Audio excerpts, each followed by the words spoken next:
China women's volleyball team is on a losing streak, and the coach thinks that he knows why. The athletes have been restricted to a vegetarian diet for the last few weeks out of fears that they will ingest a steroid called clenbuterol. It's a substance that used to breed leaner animals, but also considered a performance-enhancing drug by the International Olympic Committee. So what about chemicals and ingredients in your meat at home? Can it have serious health effects?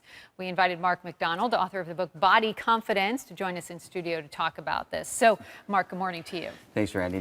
Thanks for having me. You're very welcome. So let's talk about this. I mean, is the coach right? Could it have something to do with the meat? Or the lack of meat, I should say? Well, I think, so protein's important, especially for athletes, because it has nitrogen, which affects the quality of your tissue. So if you take meat out of an athlete's diet, then that could affect their overall performance and energy level. Now, is that why they lost? I wouldn't say that, but it is a piece to the equation. Nutrition's important. But when you hear so much about plant-based diet and green juices and the dark greens in your life, isn't it supposed to, give you better function and more energy? But you're saying with the meat, it's still just not, without the meat, it's just not enough? Well, there's three main nutrients that you need from a point of carbohydrates, protein, and fat. So when you take protein out, you're not getting enough. Then you have carbs and you have fat, but it's still, you're not getting the nitrogen you need. So after they have a hard workout, they don't have the necessary nutrients to recover. That's why protein's so important. You need all three. But you don't need meat protein, right? You can get You could get it from protein. You totally can get plant-based. They should eat a salad.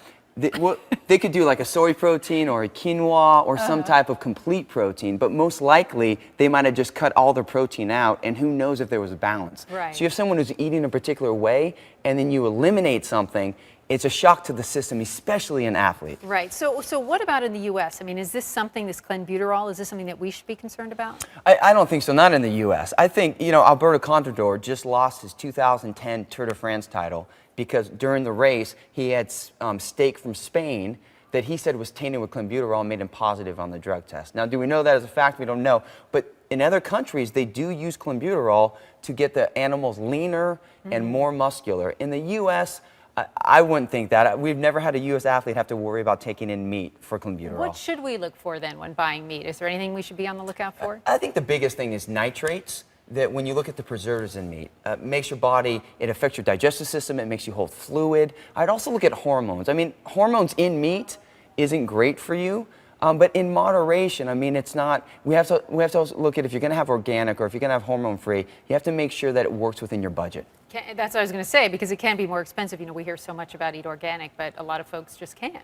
I agree. And is there an alternative? Yeah, to me, it's being educated about shopping in the right places. The warehouse stores are fantastic. There's some good other stores, like a Trader Joe's, where you can get good quality with not a lot of nitrates that work within your budget. You just have to be more creative, and you can get high-quality protein at a good rate.